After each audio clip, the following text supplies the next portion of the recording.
When I first picked up this portable Aldi griddle, I was excited about being able to carry it and set it up in different locations. But all it ended up doing was take up space in my shed. Having to move the griddle every time we wanted to cut the grass or use it became a pain.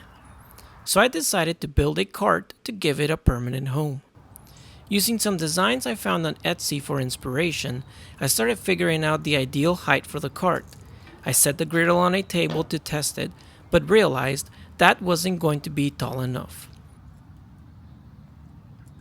I ended up going with a 34-inch tall cart, which brings the griddle itself up to a comfortable height. Once I had all the measurements sketched out on draft paper, I started looking at what lumber I had in stock. I had some warped 2x4s left over from a different project that had been sitting in my workshop for a while, so I decided to give them a shot and started making my cuts. With all the cuts done, it was time to sand each piece, something I hate doing, but that if skipped can really ruin your project. Then it was time to stain each piece, something I'm still going back and forth on. Stain before assembly or after. I picked up a spray gun from Amazon for this, and let me tell you, this thing was a huge time saver. It made quick work of staining every piece. What would have taken forever by hand was done in no time. Honestly, it took longer to read the instructions and put the spray gun together than it did to actually paint all the wood.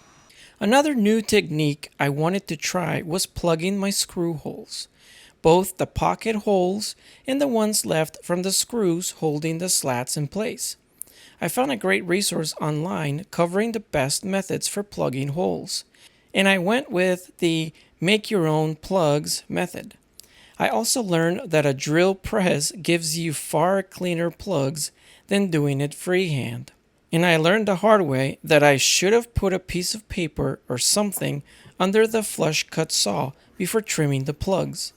I ended up cutting into more than just the dowel. I also went with this Australian stain, and I'm still on the fence about it.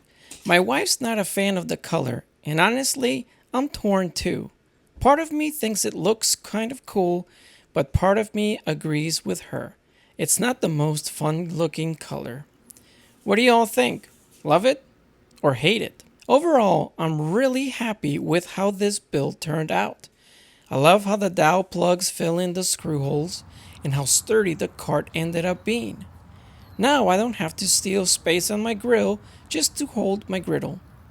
Thanks for watching, and I'll see you in the next one.